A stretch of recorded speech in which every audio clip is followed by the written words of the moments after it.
We're back with Pono Shim, founder of Concierge Services at Ward. So we're back from break, Pono. Are you able to share with us more about the gifts that we have and how we can share just whatever we can with the community? Yeah, one of the things that I believe we need to do is to create opportunities for our kids. Because I do believe we have some of the most gifted and talented people anywhere in the world.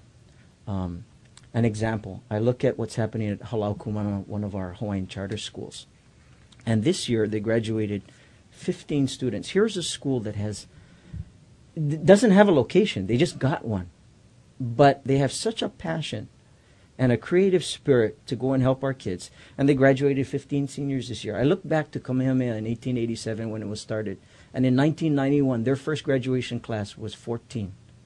And to look back and then look forward, what is going to happen with Halau Kumana in a few years? Because somebody's seizing the opportunity to emerge with his gifts, and allow others to participate in the same way.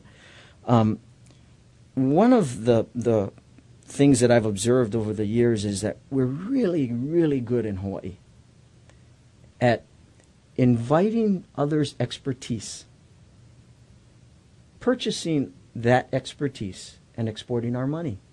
We invite these opinions, these attitudes, this knowledge from all over the world.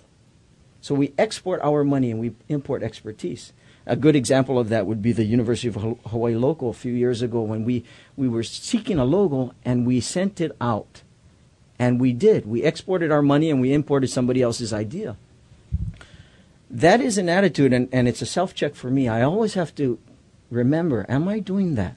Am I doing that? Instead of looking at some of our youth and seeing, how can I direct some of the resources? How can I direct some of the energy that I have to help affirm who they are, to provide them with all the support that we can, to help build those gifts so that they can develop and really share them in a way that is actually contrary to what we really do quite often, which is, wow, what would happen if we really developed an incredible system through this charter schools, as an example, that the country needed or the world needed. And instead of importing expertise in knowledge and education, we became an exporter of that expertise. And we started importing money.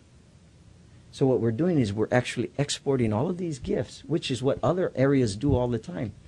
We're just really good. I've noticed in the short 44 years I've been here that we do that on a continuous basis, and we don't know that we're doing it. But we do. That's one of the attitudes that are very important to me, or one of the focuses as I look out in our kids. A few weeks ago or a little while back, you interviewed Konishiki.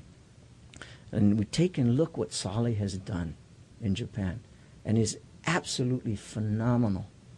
That he broke open the door for so many to go, and not look at just sumo, but look at other opportunities that a local product, somebody from our own community, could make a contribution in someone else's land, and still know and love that he's from the leeward side. He loves his home. He loves walking around with kids and having them come over and just be able to share that and hopefully inspire that so that they can do that too. Export their expertise because they do have tremendous talent. Thanks for joining us today on Greater Good Radio. For more information or a transcript of today's show, please visit us online at greatergoodradio.com. This is your host, Evan Leong and Carrie Leong, saying please join us next time for another episode of Greater Good Radio Hawaii.